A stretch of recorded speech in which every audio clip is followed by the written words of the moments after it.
Alors, la FIA pourrait faire comme au tennis et au golf, il pourrait désigner un numéro 1 mondial du sport automobile. Il faudra un classement, genre comme le classement ATP, quoi, en gros. Comment déterminer les mérites des pilotes en sport auto à l'échelle mondiale? Une victoire en IndyCar vaut-elle une victoire en F1? Un titre en F2 vaut-il un titre en FE?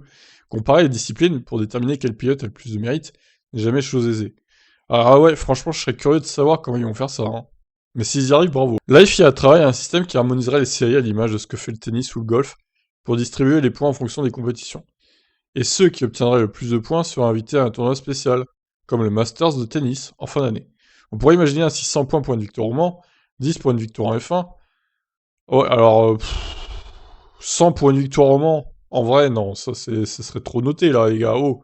Je veux bien que ce soit 24 heures le Mans, mais vous êtes pas tout seul dans la voiture, quoi, donc 100 points, non. Et d'ailleurs, ça, c'est une bonne question, hein. Combien de points vous mettriez pour, vous metteriez pour une victoire au Mans et pour une victoire à Monaco, par exemple, en F1? Ah! Non, mais 100, c'est surestimé, là, les gars, non, faut arrêter. 5 pour une spéciale de rallye, 3 pour un meeting en F3, barème pris au hasard. Oui, oui, bah, vraiment au hasard, là, pour le coup. Non, Le Mans, si je devais laisser à 10 pour la F1, par exemple, Le Mans, je mettrais 20, peut-être. Ouais, pas plus, hein, vraiment pas plus, hein. Alors, je sous-estime pas les 24 heures du Mans, mais bon, d'un côté, vous êtes plusieurs dans la voiture, c'est pas vous qui faites le travail. Alors, je sais que c'est long, mais bon. Après, ouais, je mettrais 20 à la limite, mais pas plus, quoi. Donc nous travaillons sur un système dans lequel nous pensons moins à lancer des compétitions supplémentaires qu'à essayer de créer un système qui harmoniserait la manière dont l'e-sport ou le sport est pratiqué par les différents concurrents en matière de sport automobile. Ce que nous aimerions en tant que FIA, c'est lancer un système où tous les concurrents seraient classés dans un système de classement mondial, que nous gérons de sorte qu'à la fin de chaque année, quelqu'un soit le numéro 1 mondial du sport auto. Ouais, mais alors attendez, parce que l'IndyCar, ça fait pas partie de la FIA, quoi. La NASCAR, pareil. Donc, est-ce que ces catégories devraient rentrer dans le truc, dans leur classement, là? Je suis pas sûr de ça, hein. Nous travaillons vraiment à la création d'un système qui serait similaire à celui de l'ATP ou du golf. Avec le système de classement, nous pourrions avoir quelques événements supplémentaires à la fin de l'année, où seuls les pilotes les mieux classés seront ceux qui participeront et marqueront des points.